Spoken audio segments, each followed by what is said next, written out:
Hello friend, मैं आनंद राज। आप सब भी देखिए। आज हम देखिए ईवीएस का बोले हुए थे हम डालेंगे, लेकिन देखिए थोड़ा काम उम था तो आधा ही लिखा पाया है, इसीलिए देखिए एक दो दिन में वो भी डाल देंगे। कल कल हो सके तो, कल दिवाली है तो दिवाली को ही डाल देंगे, समझे। पूरा ही एनसीईआरटी का आपको मिल जाएगा।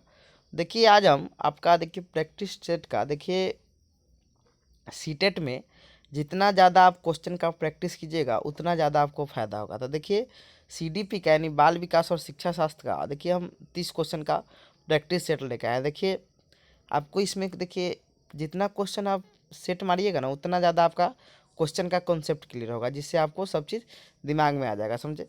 तो आइए हम स्टार्ट करते हैं। देखिए पहला क्वेश्चन आपका है कि विज्ञान एवं कला प्रदर्शनी, संगीत एवं नृत्य कार्यक्रम और विद्यालय पत्रिकाओं के प्रकाशन का उद्देश्य है। यानी देखिए विद्यालय में कोई एक्टिविटी हो रहा है, समझे, तो उस एक्टिविटी से बच्चा है क्या होता है, वही क्वेश्चन मतलब कि विद्यालय में क्या क्या किया जा रहा है, कि विज्ञान एवं कला प्रदर्शनी किया जा रहा है, संगीत एवं नृत्य कार्यक्रम किया जा रहा है, और विद्यालय प्रतिक्रियाओं के प्रकाशन का उद्देश्य मतलब पूछ रहा है क्या है, समझे।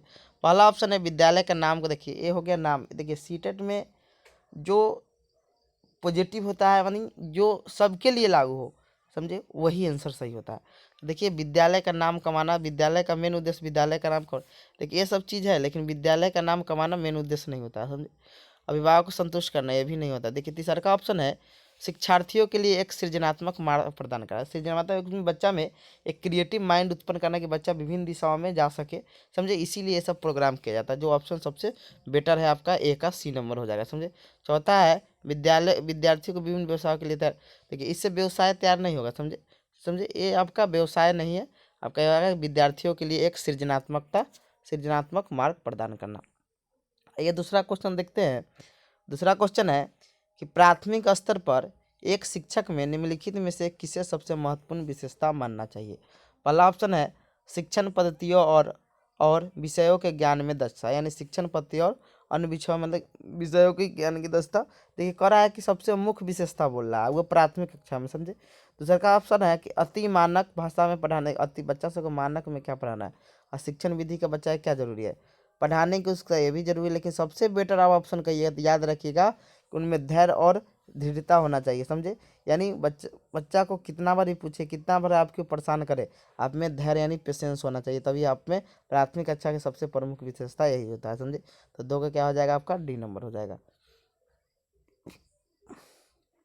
3 नंबर आपका क्वेश्चन है कि एक अध्यापक शिक्षार्थियों को अलग अलग प्रकार के कार्य प्रदान करता है। यानी एक अध्यापक है शिक्षार्थियों को अलग अलग प्रकार के कार्य प्रदान करता है और विश्वास करता है कि शिक्षार्थी एक जैसा कार्य किए जाना पसंद नहीं करते। देखिए यहाँ कहने का मतलब हुआ, देखिए क्वेश्चन समझिएगा कि एक अध्यापक विद्यार्थियों को अलग अलग प्रकार के कार्य प्रदान करता है, समझे, तो वह विश्वास करता है कि विद्यार्थी एक जैसा कार्य किए जाना पसंद नहीं करते। देखिए पहला ऑप्शन है तो विश्वास क्या करेगा, समझे। इस क्वेश्चन ये कह रहा है कि एक अध्यापक विद्यार्थियों को अलग अलग प्रकार के कार्य प्रदान करता है, मतलब अलग अलग कार्य प्रदान करता है, तो विश्वास क्या करेगा। पहला ऑप्शन है शिक्षार्थी एक जैसा कार्य किया जाना पसंद नहीं करता, सही बात है नहीं करते, लेकिन उससे रिलेटेड ये ऑप्शन आपका नहीं है, समझे। दूसरा का ऑप्शन है इससे विद्यार्थियों में प्रतिस्पर्धा, ये भी नहीं होगा, प्रतिस्पर्धा सीटेट में नहीं चलता है, ऑप्शन नहीं काट दीजिए। तीसरा का ऑप्शन है विद्यार्थियों में व्यक्तिगत विभिन्नता होती है, सही बात है, यानी अलग अलग इसीलिए दिया है वहाँ पर कि प्रत्येक व्यक्ति या प्रत्येक बालक हो जाता है अलग अलग, क्योंकि उनमें व्यक्तिगत विभिन्नता पाया जाता है, वे अलग अलग ढंग से सीखते हैं, समझिए। तो क्वेश्चन कहने का मतलब यहाँ पर है कि एक अध्यापक विद्यार्थी को अलग अलग प्रकार के कार्य इसीलिए प्रदान किया है क्योंकि उसे विश्वास है कि विद्यार्थी में क्या होता है कि व्यक्तिगत विभिन्नता होती है, यानी प्रत्येक दुनिया के प्रत्येक व्यक्ति में सोचने समझने की क्षमता अलग अलग होता है, समझे। तो आपका आंसर क्या हो जाएगा कि विद्यार्थियों के एक दूसरे के नकल नहीं करते, ये सब नहीं होगा, समझे। तो आपका क्या हो जाएगा 3 का 3 हो जाएगा, नहीं सी नंबर हो जाएगा। चौथा क्वेश्चन है कि निचली कक्षाओं में शिक्षण की खेल पद्धति मूल रूप से आधारित है। पहला ऑप्शन है विकास एवं वृद्धि के मनोवैज्ञानिक प्रश्न, एकदम सही बात है। देखिए निचली कक्षाओं में जो खेल विधि होता है ना, खेल विधि से पढ़ाना, जो आपका जो आपका फ्रोवेल थे किंडरगार्टन पद्धति के जो जनक थे, तो क्या बोले थे इससे विकास और वृद्धि यानी मानसिक विकास होगा, शरीर का वृद्धि होगा, यानी उसका मनोवैज्ञानिक सिद्धांत पर आधारित होगा, समझे। यानी 4 का क्या हो जाएगा ए नंबर, और ये सब नहीं होगा, ये सब ऑप्शन आप काट दीजिए, समझे। अगला क्वेश्चन है कि परीक्षा देते समय देविका प्रोत्साहित तथा राजेश निरुत्साहित महसूस करता है, उनके संज्ञानात्मक अनुभव का अंतर संभावित रूप से निम्नलिखित में किससे संबंधित है। पहले क्या है, समय। देखिए समय अंतराल नहीं होगा, देखिए इसका समयोग चरम से यह भी नहीं। देखिए अनुकूलन का स्तर, देखिए हो सकता है क्या कि बहुत आदमी होता है, अनुकूलन कहने का मतलब क्या होता है कि वो ऐसा माहौल में नहीं, जैसे परीक्षा में कैसा माहौल होता है, मान लीजिए बहुत आदमी को परीक्षा में आता है, वो वहाँ पर मतलब क्या होता है कि दूसरे टाइप का हो जाता है, ऐसा नहीं।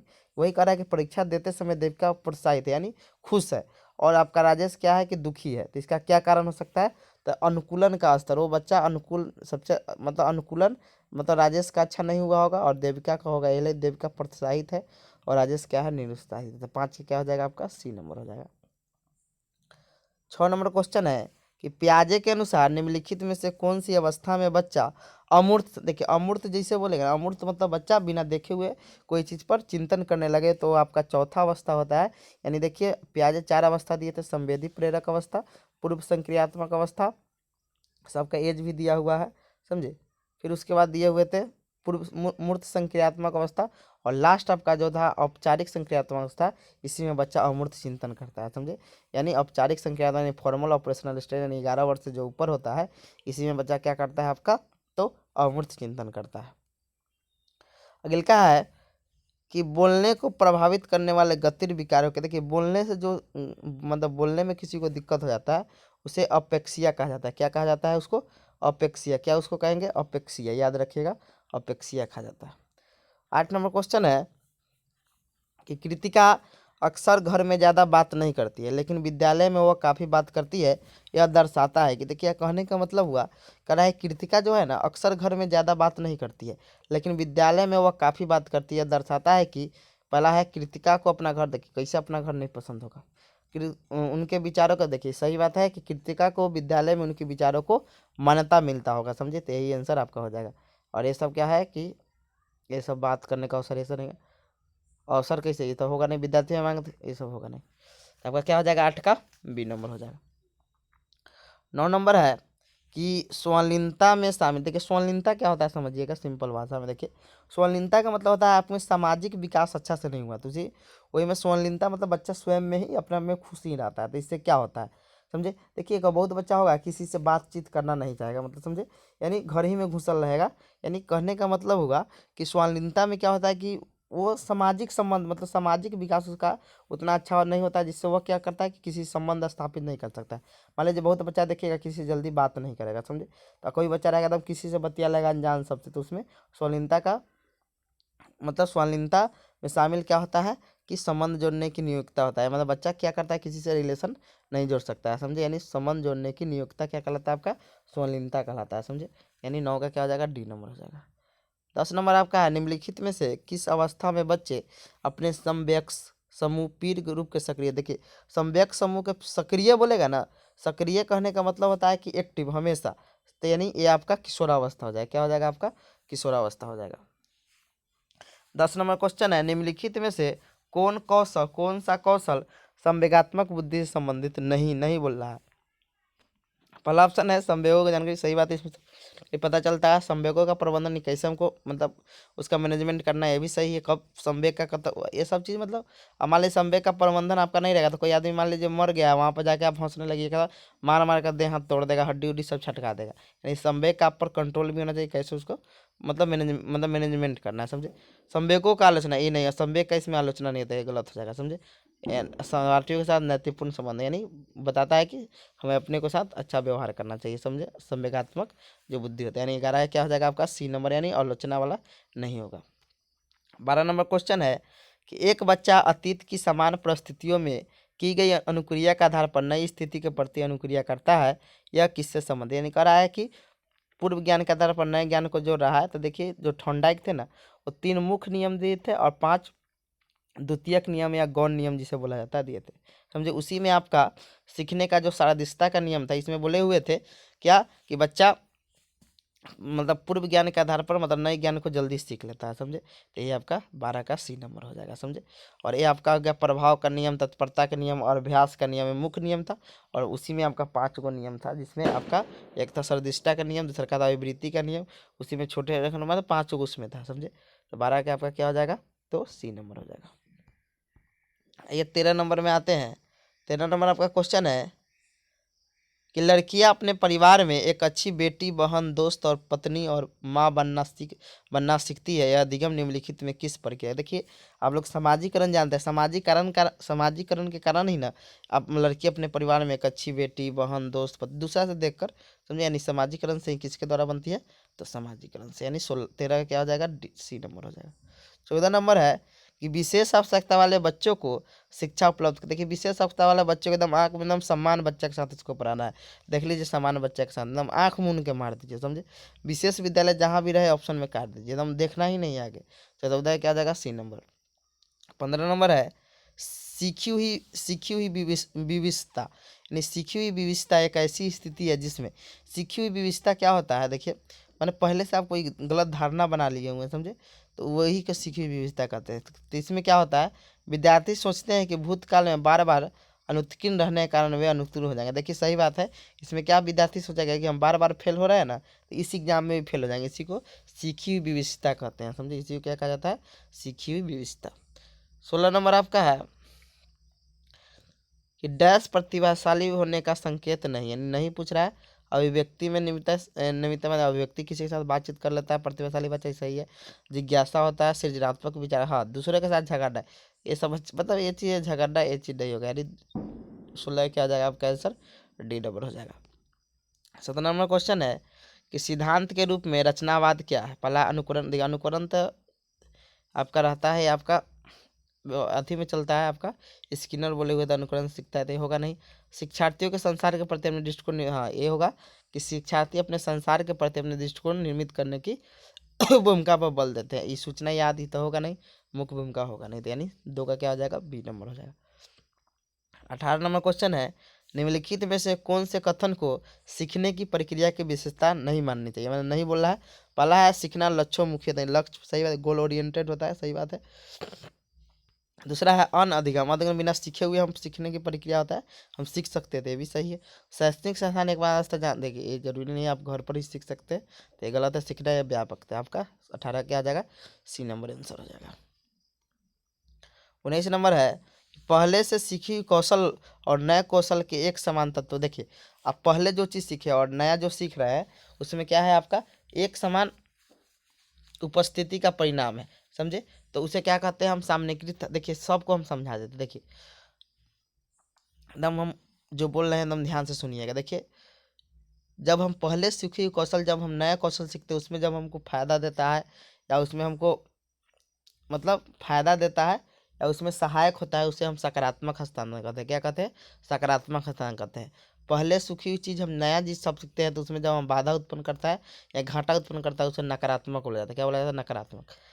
पहले सीखी चीज़ है और नया जो सीख रहा है उसमें कोई उसमें अथी नहीं है, मतलब कोई संबंध नहीं है, वो शून्य हस्तांतरण नहीं, कोई हस्तांतरण नहीं हुआ। तो सरकार अब अगिलका एगो है कि पहले सीखी हुई कौशल है नया कौशल एक समान तत्वों की उपस्थिति का परिणाम हो, उसे कहते हैं सामनिकित हस्तांतरण। क्या कहते हैं उसको? सामनिकित। यही है, पहले से सीखी हुई कौशल और नए कौशलों के एक समान तत्वों की उपस्थिति का परिणाम होता है, तो उसे क्या हम लोग कहते हैं? तो सामान्यीकृत हस्तांतरण। क्या कहते हैं? सामान्य। यही में कहता है पहले सीखी कौशल और नए कौशल में मतलब क्या बोलते हैं कि सहायक है, तो उसे क्या करेंगे? सकारात्मक हो जाएगा। उसमें घाटा उत्पन्न करता है या बाधा उत्पन्न करता है, तो क्या हो जाएगा? नकारात्मक हो जाता है। कहता है नए कौशल में मतलब कोई संबंध नहीं है, समझे, तो क्या हो जाता है आपका? तो ये आपका शून्य हस्तांतरण हो जाता है। अगला है आपका 20 नंबर, आकलन को उपयोगी और रोचक प्रक्रिया बनाने के लिए डैश के प्रति सचेत होना चाहिए। तो आपको देखिए क्या होना चाहिए। पहला ऑप्शन है आकलन को उपयोगी और रोचक बनाने के लिए, पहला ऑप्शन है शैक्षिक और गैर क्षेत्र में विद्यार्थियों को सीखने के बारे में जानकारी प्राप्त करने के लिए विधा विविध, जहाँ भी ऑप्शन मिले ना आँख मूंद के मारिए, समझिए, ये ऑप्शन सही हो जाता है। तकनीकी भाषा के प्रयोग कैसे कीजिएगा, समझे। अलग अलग विद्यार्थियों की तुलना तो बच्चा में करना ही नहीं है, समझे। विद्यार्थी में क्या करना है? तुलना नहीं करना है, और उसके बुद्धिमान औसत में भी नहीं बांटा। आपका क्या हो जाएगा? 20 का ए हो जाएगा।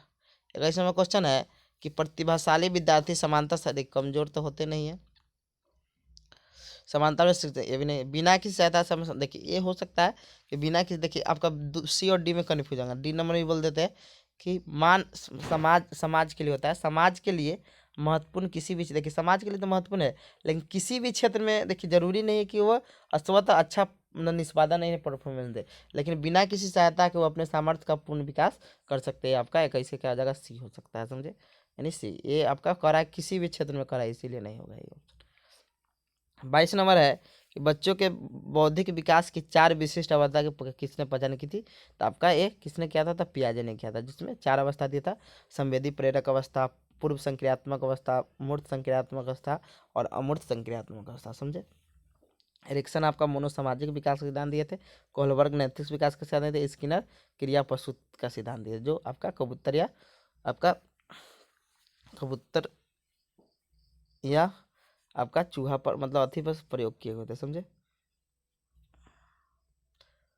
अगले का आपका है 23 नंबर, निम्नलिखित में से कौन सी उस बालक की अंतिम अवस्था हो सकती है जिसके पास शारीरिक गत्यात्मक बुद्धि होती है। शारीरिक गत्यात्मक बुद्धि का मतलब वो एक्टिव होता है। देखिए इसमें कौन होगा, वक्ता तो हो नहीं सकता है, राजनेता नहीं हो सकता, हाँ सर्जन शल्य चिकित्सा जो ऑपरेशन करता है वो हो सकता है, या खिलाड़ी हो सकता है, ऑप्शन में रहता है, कभी नहीं होगा। नहीं तेईस, ये हम बुद्धि सिद्धांत पढ़ाएंगे आप लोग को, समझे। तो 23 क्या हो जाएगा, सी नंबर हो जाएगा। 24 नंबर आपका है कि सीखने के अंतर्दृष्टि सिद्धांत मतलब इनसाइट थ्योरी ऑफ लर्निंग किसने बढ़ावा दिया था, तो इनसाइट थ्योरी किसने दिया था, तो आपका गेस्टलवादी सिद्धांत। या कहेगा अंतर्दृष्टि सिद्धांत होता है, यहाँ पर कोहलर भी रहता था, आंसर हो जाता, वो भी गेस्टलवाद मतलब वैज्ञानिक थे। 25 नंबर क्वेश्चन है, निम्नलिखित में से कौन सी एक अध्यापक का सही तरीका होता है जो अपने विद्यार्थियों की त्रुटियों को दूर करना चाहता है। पहला ऑप्शन है उसे अपने विद्यार्थियों की प्रत्येक रुचि को दूर करना चाहिए, वो बेशक इसके लिए विद्यालय देर क्या आएगा तक, ये ऑप्शन होगा नहीं, समझे। दूसरा का ऑप्शन आपका है उसे अधिक होने वाली त्रुटि की अपेक्षा कम होने वाली त्रुटियों को दूर करना चाहिए। मतलब ये होगा कि अधिक होने वाली त्रुटि को छोड़ देंगे, कम तो ये भी नहीं होगा। उन्हें उन त्रुटियों को दूर करना है जो समान अर्थ और सही बात है, उन्हें उन त्रुटियों को दूर करना चाहिए जो समान अर्थ और समझ में बाधा उत्पन्न करती हो, समझे। तो आंसर हो जाएगा। 26 नंबर है, निम्नलिखित में से कौन सा बुद्धिमान बच्चे का लक्षण है। पहला है वह जो अमूर्त रूप से सोचे, सही बात है, हो सकता है। वह जो नए परिवेश में स्वयं को समझते, ये भी सही है। वो लंबे निबंधों रटना वाला जहाँ चीज रहे ना, आंख मुन को सोचा नहीं, और जो प्रभावपूर्ण है, ये भी सही है। लेकिन आपका ये नहीं पूछ रहा है, इसीलिए आपका आंसर कौन हो जाएगा, तो आपका आंसर आपका सी हो जाएगा इसका। आइए 27 नंबर में आते हैं। 27 नंबर आपका क्वेश्चन है कि समाजीकरण में सांस्कृतिक हस्तांतरण शामिल है और वह है विद्रोह को निरोधित करना। विद्रोह की सब होगा ना, विद्रोह सब होगा ना, हाँ व्यक्तिगत व्यक्तित्व का विकास करता है, आपका सांस्कृतिक हस्तांतरण होता है, समझे। 28 नंबर है, वह अवस्था जब बच्चा तार्किक रूप से वस्तु एवं घटनाओं के विषय में चिंतन आराम करेगा तो मूर्त संक्रियात्मक अवस्था होगा, समझे, यानी सी नंबर होगा। बी नंबर हो जाएगा, नहीं 28 का क्या हो जाएगा, बी नंबर। 29 नंबर है, अवधारणाओं का अवधारणा यानी कॉन्सेप्ट कब आपका विकसित होगा, तो ये किसका हिस्सा है, तो आपका बौद्धिक विकास का हिस्सा, यानी 29 का क्या हो जाएगा, बी होगा। 30 नंबर है, निम्नलिखित में से कौन सी विद्यार्थियों में सृजनात्मकता का पोषक है। विद्यार्थी में परिणाम की उपलब्धियों को लक्ष्य पर बल देना। सरकार परीक्षा में अच्छा अंक वाला तो ऑप्शन पहले ही कर दीजिए। अच्छी शिक्षा व्यवहारिक मूल्यों के विद्यार्थियों के, यहाँ देखिए चौथा है आपका 30 नंबर, प्रत्येक शिक्षार्थी की अंतर्जात प्रतिभा का पोषण करना है, प्रश्न का अवसर देना, यही आपका क्या हो जाएगा, सृजनात्मकता का परिणाम, यानी 30 का क्या हो जाएगा, डी नंबर। यानी देखिए आपका 30 क्या करना है, 28 20 नंबर क्वेश्चन है 30 नंबर, निम्नलिखित में कौन सा शिक्षार्थी में सृजनात्मकता का पोषण है, तो 30 से क्या हो जाएगा, डी नंबर हो जाएगा, समझे। Thank you. तो आपका हम EVS का जल्दी ही कर देंगे, फिर मैथ का, इससे आपका तैयारी करने में कोई दिक्कत नहीं होगा, समझे। Thank you.